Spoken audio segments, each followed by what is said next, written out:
Thank you for your worship this morning. I'm excited that you're here. I've been excited to worship with you today. It's been a good day, hasn't it? Been a good morning so far. If you want to open your Bibles to Luke chapter 2, that's where we're going to be in just a few minutes. You can scroll there on your Bible app. We're at that time of year. I don't think there's any golf matches or anything to have to check scores on. The ball games don't start yet, so we should be all right. You shouldn't be looking at anything else, right, except the Bible app, hopefully, maybe. Okay. Luke chapter 2 is where we're going to be. Now, have you ever had one of those moments that, you were looking forward to something and you were expecting it to happen. You had it on your calendar. You had it in your planner. You were expecting it. It was coming. And then something happened and you missed it. And maybe you just got distracted in that very moment. Maybe you've had a kid's Christmas program and you know your child is going to have some line, some solo, and you're ready for it. And you got the camera ready and everything. And then somebody texts you or something and you look down and, oh, I missed it. Anybody ever had a moment like that before? Not exactly that moment, but something similar to that. Do y'all remember a few years ago, it was one of my favorite commercials at the time. It's for extra sugar-free gum. And there's a lady, there are a bunch of people on a boat, and they're floating out in the ocean, and they're looking out among all these icebergs and stuff. Some of y'all are nodding your head. Remember this? And there was a lady, the tour guide on the boat was saying, okay, everybody watch, and you'll get to see the elusive blue whale or humpback whale or some kind of whale, whatever it was. And this one woman says, I've been waiting for this my whole life. And everybody's, all excited. And she's chewing some gum. And then all of a sudden she gets this look on her face like, oh, that gum's worn out. And so she takes it out and she's digging for another piece. And while she's digging for another piece, this whale just comes out of the water. And everybody's like, oh, and everybody else is taking pictures. And somebody says like, my life will never be the same or something like that, And like she looks back up and it's gone and she missed it. Yeah, I rewind that commercial if I ever see it. It's hilarious, I guess, to laugh at someone else's demise. I don't know. Anyway. We have those moments. We have those moments where I wasn't paying attention. I was expecting something. I was looking forward to something, and I missed it. Or maybe something happened right around you, and you just weren't even paying attention. I've shared with this church family before of a time that I was in college on a college field trip to the Cowboy Hall of Fame in Oklahoma City. And I'm looking in this lobby area at this big mural of John Wayne and some other cowboy stuff because there was a special display on about John Wayne in one of the rooms of this museum. But out in the lobby, they had this big mural of him. So I'm looking at that because I love John Wayne. And I'm looking at this, and there's this commotion. There's this crowd kind of behind me. And I kind of get nudged a little bit, and I'm like, in my mind, kind of jerks, But I keep looking at this. And when we get on the bus to leave later, everybody's like, can you believe the Dallas Cowboys were there? And I was like, where? Troy Aikman, Emmitt Smith, Moose Johnston, somebody else, had been at the Cowboy Hall of Fame for a special fundraising event, and this whole entourage, including them, was walking by and bumped, this crowd bumped into me, and I missed it. I was that close to Hall of Famers, and I missed it. Now, I did get to see the John Wayne thing, so, it kind of worked. Anyway, we have those moments. We have those moments when there's something that maybe we should be paying attention to or something that could be really impressive, really amazing, really powerful in our lives, and we miss it. And I want you to be thinking about that as we talk about more Christmas moments this morning. That's what we started talking about a couple weeks ago, these moments around the birth of Jesus. Certain things to be, pay special attention to, certain moments, certain events around the whole story of the birth of Jesus. And how those things, some of those things can be impactful, maybe even life-changing for us. Specifically this morning, we're going to look at one particular snapshot moment in the story of the birth of Jesus that maybe we overlook, maybe we don't even pay a whole lot of attention to sometimes. It's the perspective of the innkeeper, the one who didn't have room for Joseph and Mary when they came to the city of Bethlehem when Jesus was born. And if you don't know the story, it's in Luke chapter 2, and you can kind of glance through and make sure that I'm getting my facts straight. But there was a census that was going on at the time. People were being counted so that the Roman government could decide how much taxes that they were going to charge. And so everybody was having to return to either their hometown or the hometown of their their clan, their ancestors, to be counted to make sure that the Romans were getting enough money from the people that they were ruling over. And so Joseph, being from the ancestry, the line of David, was supposed to go to Bethlehem because that's where David's family and all his descendants were from. And so Joseph and Mary were leaving from Nazareth and going to this little town of Bethlehem, a town of maybe 1,000 people when Jesus was born. So a town of that size, back in that time, not necessarily a whole lot of places to stay. It wasn't a big town. As a matter of fact, the area around is more rural and lots of farms and lots of cattle and sheep and different farms like that around there. It's kind of a rural area. It's kind of a small town. And so there wouldn't be a whole lot of places for lodging in the first place. If you were coming to Bethlehem, you're going to try to find some kinfolks or something to stay with. And any of the hotels, any of the inns in town were going to be full throughout the time that the census was being taken. Everybody needs a place to stay. And so innkeepers back at that time, they're making money hand over fist, right? Everybody that needs a place to stay in Bethlehem, they're going to find a place for them. The time comes for this baby to be born, for Jesus to be born. And Joseph and Mary have just come into the city of Bethlehem. Not only looking for a place to stay, but probably looking for a place to have a baby. Luke chapter 2, verse 6 and 7 says, while they were there, the time came for the baby to be born. And she gave birth to her firstborn, a son, and she wrapped him in cloths and placed him in a manger. Why? Because there was no room for them in the inn. Now, imagine yourself for a moment as the innkeeper.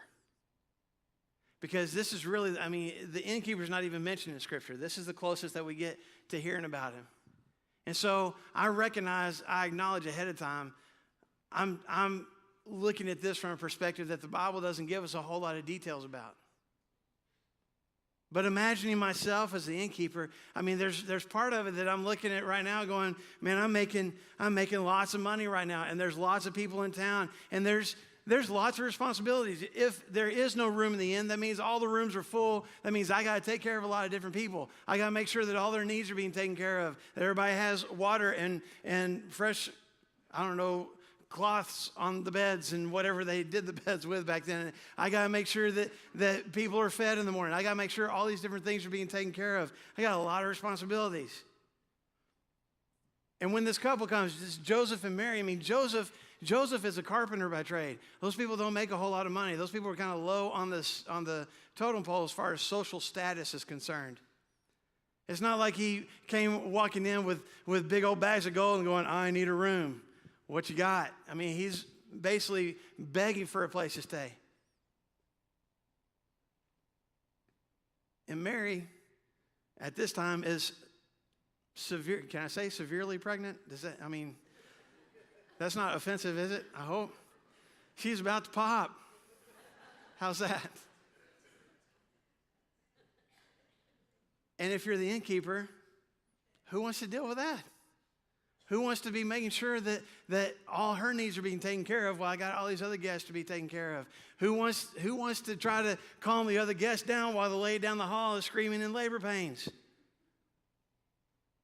There's a lot of reasons. There's a lot of reasons to say no.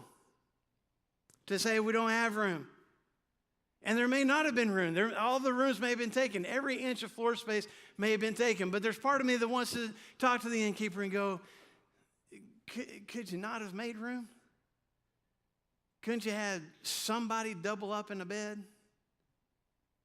Couldn't you find room anywhere? Maybe he could have. But he doesn't. Except in the barn.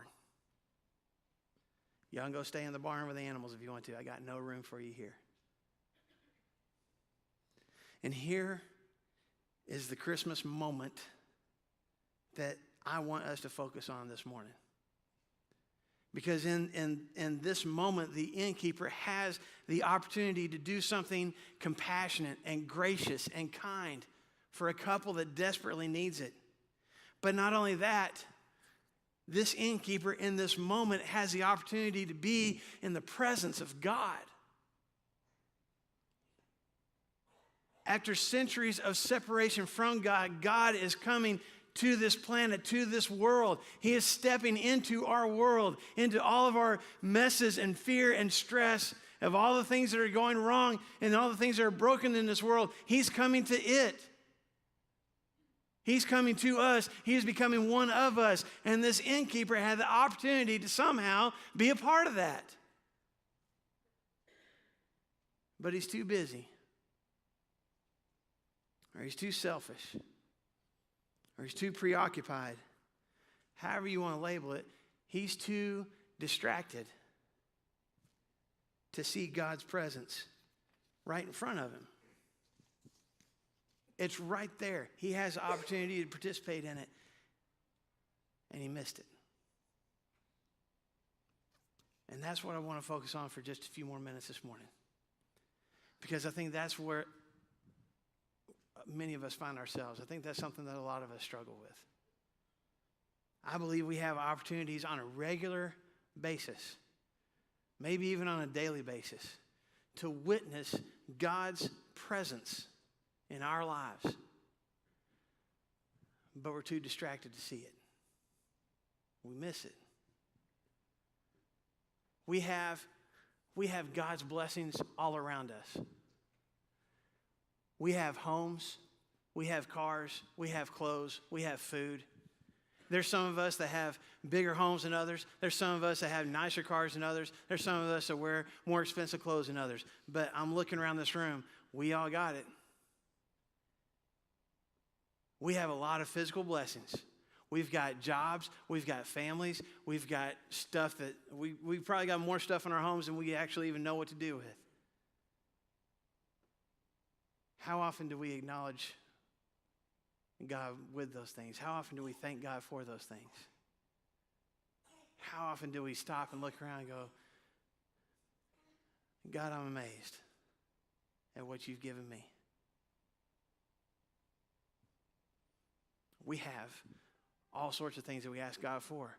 God, please do this for this person. God, please do this for me. God, please answer this prayer. God, please work in this way. And oftentimes, not all the time, but oftentimes, God answers those prayers exactly the way we want. We ever go back and thank him? We ever take a step back and look and realize, look at all the ways God has answered that prayer. And maybe it didn't happen exactly how I wanted it to or exactly when I wanted it to, but look what God did. Look at how God is moving in my life. We miss it. It happened the way we wanted it to, so we move on to the next thing. We have opportunities around us on a daily basis to serve somebody. Somebody's in need. Somebody needs help. Somebody needs someone to talk to them. Somebody needs some kind of connection. There's a need with the coworker in the cubicle next to us. There's a need with a family living across the street from us. There's a need from a total stranger that's on the street corner. We have opportunities all around us. How often do we take the time to try to meet those needs? I would, but I got to get to this. I would, but that's awkward and that's weird and that's not really my talent. I would help, but something else is going on. God is saying, here's a chance to serve me. Here's a chance to see me. Here's a chance to be like me. We miss it. We're distracted by other things. Maybe even there's sin, there's temptation, there's struggles in our lives.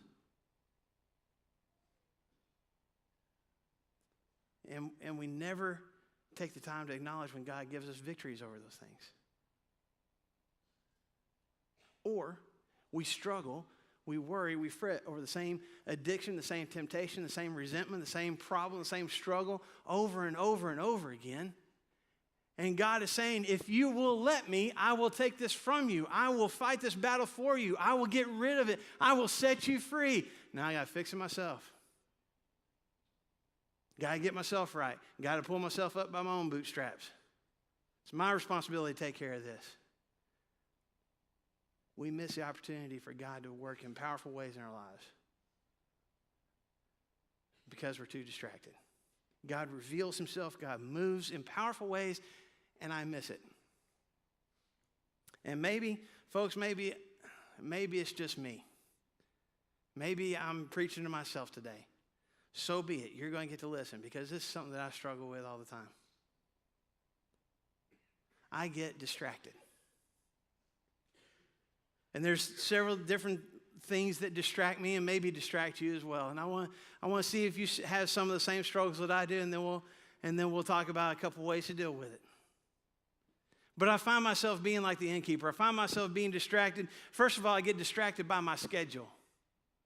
I've got stuff to do, and some of you might say along with me, I'm a busy person.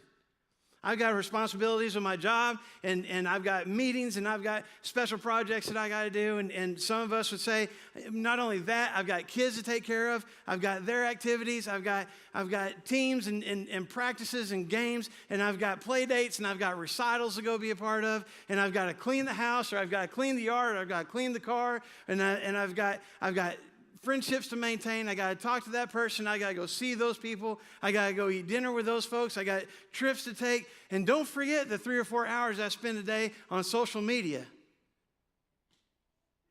We have a lot of things in our routine, in our schedules, that distract us from seeing God, from recognizing his presence in our lives.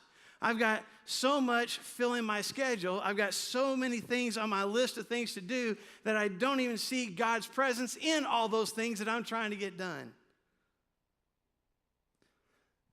There was a governor in Judea back when, after the church had first started. You can find out about him in the book of Acts. Paul, the Apostle Paul, was arrested, and he was brought before this guy. His name was Felix. And he gives his defense of why he's been arrested. He's been arrested under false accusations and wants to be set free. And he's pleading his case to Felix. And Felix listens to him. And Paul basically tells him a story about how he became a Christian. And Felix listens to his story. And then finally he has this reaction in Acts chapter 24, verse 25. He says, "Go away for now, Paul. And when it's more convenient, I'll call for you again." Paul is taking the opportunity. Felix, my life has been changed because of Jesus Christ. I want to tell you about him. And he listens to him. And then after he listens to him, there's an opportunity for him to say, "That's amazing. Tell me more about it. How can I participate in that? How can I have Jesus as a part of my life?" But that's not Felix's reaction. Felix's response is what? Go away right now. Why? Because it's not convenient. My schedule won't allow it right now. I'll talk to you another time.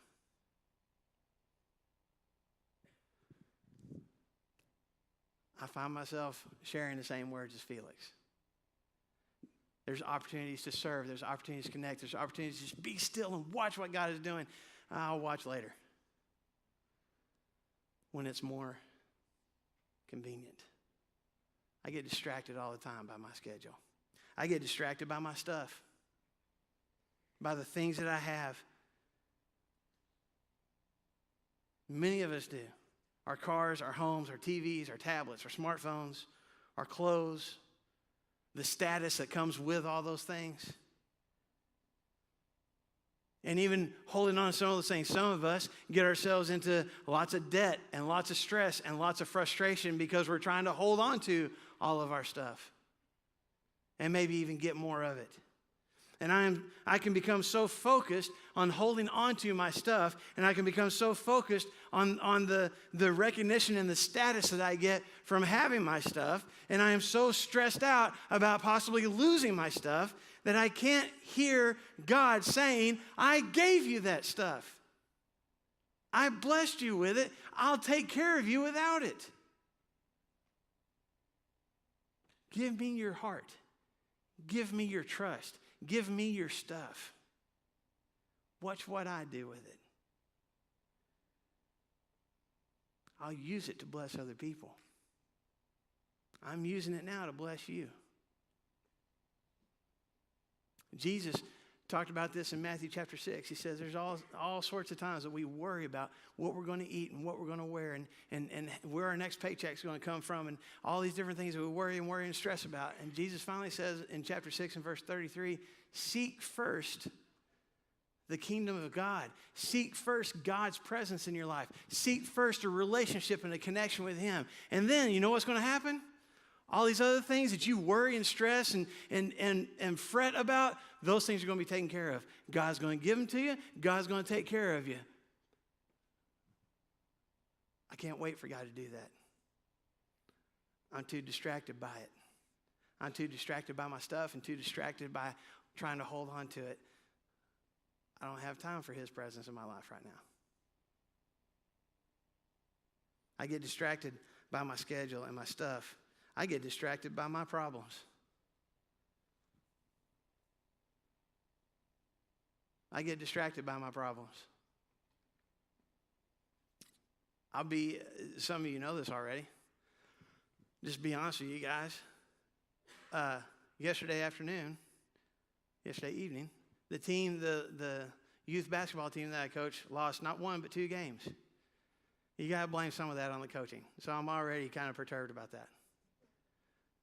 About 2 hours after the second loss, the bottom fell out of our water heater at our house.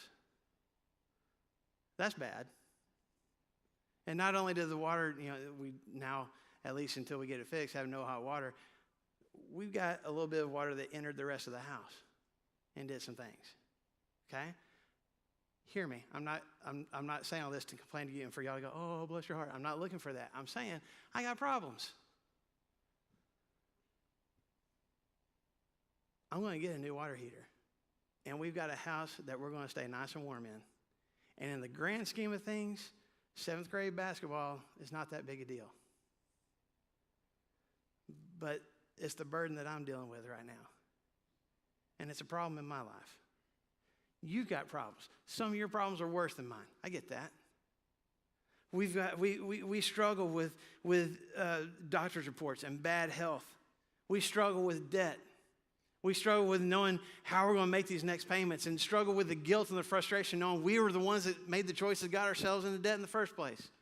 Some of us in this room are struggling with our marriages. That relationship is just not what it should be. It's not what we thought it was going to be. And we struggle with that, and we're not even sure how to fix it. We don't want to divorce. We don't want to split up, but we can't figure out how to get better at it. And some of us in this room have lost jobs before. Maybe you're looking for a job right now and wondering, I'm supposed to be providing for my family, and how can I do that when I can't even find a job to do that with? And some of us are dealing with, we got kids that we don't know how to parent. We're trying to figure it out. We're trying to make the best choices that we can. We feel like we're failing all the time. And some of us, we have friendships that we're so close and so connected, and now they're broken. And maybe it's something that I did, or maybe it's something that person did, but it's not the same anymore. Maybe we got a whole big conglomeration of all those things. I want to acknowledge we have problems. The bigger problem that I want to address this morning is that we can become distracted from the presence of God because we're so focused on the problems. We can become distracted from seeing God carrying us through and solving our problems because we can't take our eyes off of the problem. Matthew chapter 14. One of my favorite stories in Scripture, and I've shared it with this church family numerous times, where the disciples of Jesus are in a boat and there's a storm that comes and they're wrestling with the waves and the wind and trying to get across this big lake, and it's in the middle of the night, and they look out and they see Jesus walking on the water, and they're scared to death. They think it's a ghost. He calls out to them and says, "It's just me." The apostle Peter calls back to him and says, "If it's you, then tell me to walk out to you." Jesus says, "Come on." Peter steps out of the boat and is walking on water. It's amazing. All the disciples are amazed. Peter's amazed. He's walking on water, not sinking, out in the middle of the lake, not walking on rocks, not walking in shallow water, on top of the water towards Jesus. But if you look in Matthew chapter 14, begin verse 29, after it says Peter got down out of the boat and walked on the water, it says, when he saw the wind, he was afraid and began to sink. And he cried out, "Lord, save me." When was the moment that Peter started to sink? when he took his eyes off of Jesus. There was a storm. The storm had already been there. Y'all understand that? It wasn't a calm lake and Peter's just doo-doo-doo walking on the water. It's a storm. Waves are rolling. Wind, it was a storm before they ever saw Jesus in the first place. When Peter first starts walking, there are waves that are crashing over him, and he's still walking. Maybe baby steps, but he's still walking out towards Jesus. The storm was already there.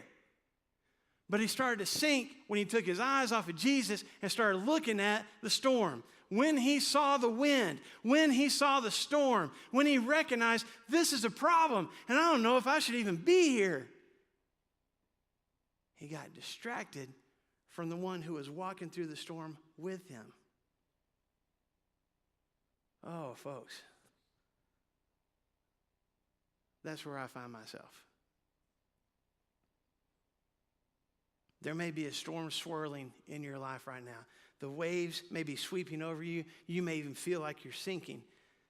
And you may not even realize God is already moving to calm the storm, to lift you up out of the water, or at least to keep you from being swamped and to walk through the storm with you. But you can't see it because you're too distracted by the storm. You're so focused on the storm, you can't see the one who has the power over it.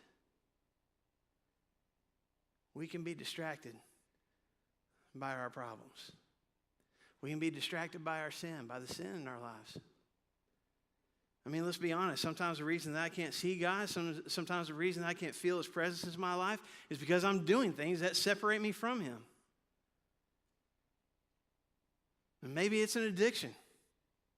We have people in this room that struggle with alcohol, that struggle with drugs, that struggle with prescription meds. We have people in this room that struggle with porn.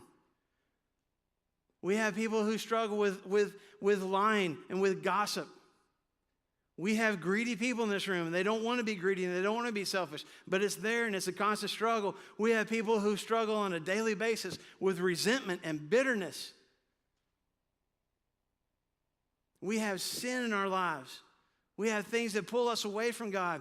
Paul describes people this way that had this situation. In Ephesians chapter 4, beginning verse 18, he talks about people who are separated from God. And he says they are darkened in their understanding and separated from the life of God because of the ignorance that is in them due to the hardening of their hearts. They realize this isn't who I should be. These aren't the things I should be doing, but I want to keep doing them. My heart is hard and I won't give it to Jesus. And so he goes on to say, having lost all sensitivity, they have given themselves over to sensuality so as to indulge in every kind of impurity with a continual lust for more. I can't see God's presence in my life. I can't see God moving in my life because I've completely separated myself from His presence in my life. I'm choosing my sin. I'm choosing my addiction. I'm choosing my attitude. I'm choosing my money. I'm choosing my computer images. I'm choosing, you fill in the blank. I'm choosing something else instead of Jesus. And until I quit focusing on that and start focusing on Him, I'm never going to feel His presence in my life. I'm never going to feel His grace. I'm always going to feel disconnected. And it's not because of Him. It's my choice. It's my distraction. And until I choose to give those things to Him and allow Him to set me free from them, I'm always going to be distracted away from God. So, which one is it for you? Is it your schedule? Is it your stuff? Is it your problems? Is it your sin? Is there something distracting you from Jesus this morning? Is there something that's been keeping you from seeing God's presence in your life? What do you do? I mean, that's where we're at, right? Okay, preacher, you told us what the problem is. How do we fix it? Let me give you a couple of action steps real quick. Number one, maybe you need to be still. Be still for a minute. Be still and recognize God's presence. Be still, sit back, look, what has God done? What is God doing? Don't be so busy and caught up in all the things around the holidays and the places we got to do and the presents we still have to buy and the parties we still got to get to and all that stuff. Be still for a minute and recognize, look at what God has done. Look at what God is doing. The Israelites struggled with that when God led them out of Egypt and heading towards the promised land, and they get to a big body of water that they don't know how to get across, and they realize that Pharaoh's army is chasing them from behind, and all they can see is horses and chariots and water. That's all they're focused on. Moses tells them, be still. God's going to do something amazing. Just be still for a minute. So maybe that's where we need to start this morning. Let's take a step back. Let's go home this afternoon. Let's start listing out all the things, all the answered prayers. Let's take a minute to find a quiet chair in our homes and just go, God, thank you. Look at what you've done. The second action step is to somehow, some way, get to a place where you can see it. Get to a place where you can see his presence. Get whatever it is that's distracting, get it out of the way. Move somewhere, do something, take some actions that get you to a place where you can see and recognize the presence of God. Years and years ago, my family was blessed with the opportunity to go to Disney World. And my youngest was really small at that time, and it was during Thanksgiving time when we went, but they were having the Christmas parade in the Magic Kingdom, which is like any other Christmas parade. It's a bunch of floats and characters walking by, but this is like Disney. There's lights and Mickey and all that kind of stuff. It's amazing. And so we got there early where the parade route was going to be. We got a good spot. But you know how it works at these parades sometimes. Even though you camp out and get your good spot, once the parade starts, people start cutting in front of us. Like, hey, got to be Jesus, right? Anyway. It's night, all these floats, all these different things are lit up, all these characters, and everything is coming by. I mean, we're trying to make it a great experience, and I like all these things too, don't get me wrong. And so everything that comes by, like, oh, look at that. Oh, wow. Oh, look at that. And my youngest is down here going, I can't see it. Daddy, I can't see. He knew something big was happening. But there were other things in the way, and he couldn't see it. So, lift him up on my shoulders. First reaction, oh, wow.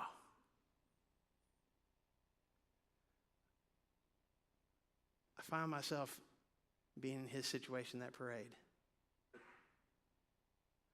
I know, because of my faith, I know God's doing something.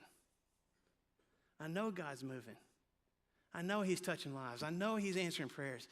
But for whatever reason, I can't see it. And I've got to get to somewhere where I can. And maybe that's turning off the computer and shutting down my phone for a little bit. And maybe that's getting out of my comfort zone and having a conversation with somebody. And maybe that's getting off somewhere quiet and being still for a minute. Whatever it is, something needs to be done so I'm not distracted anymore, so that I can see what God is doing, so I can take a step back and go, oh, wow. Look at what an awesome God we have. In Acts chapter 17, I'll end with this, when Paul is talking to a bunch of people who hadn't recognized God's presence in their lives before. In verse 17, as he's describing God creating us and God providing salvation for us, and he says in verse 17 of Acts 17, God did this so that they would seek him and perhaps reach out for him and find him, though he's not far from any one of us. Folks, God's not far away. He's right here. He's around us. He's with us. We just may not be letting ourselves see him. So let's quit being distracted this morning. We're going to stand together and we're going to sing a song together about God opening our eyes and opening our hearts and opening our ears so that we can see and feel and know his presence. And while we're singing that song, if you are honest with yourself, if you're looking at your life and going, man, I've been distracted by a lot of stuff. It's been so long since I've seen God in my life. We would invite you to come to the front while we're singing, to share that with us, to know that you're surrounded by people with the same struggle, and we will acknowledge it, and we will pray for you, and we will help in any way we can to remove that distraction from your life. If you've never given your life to Jesus, if you've never had his presence in your life, by having faith in him and confessing his name and being baptized into his blood and living for him, folks, you're missing out. You're being distracted by a whole bunch of other stuff and not knowing what it's like to have God in your life. And today's the day to change that. And you can do that while we sing. Don't walk out of here with the blinders still on. Don't be like the innkeeper, so caught up in everything else that you miss God speaking to you maybe this moment right now. While together we stand and sing. If you need, please come. Open my heart.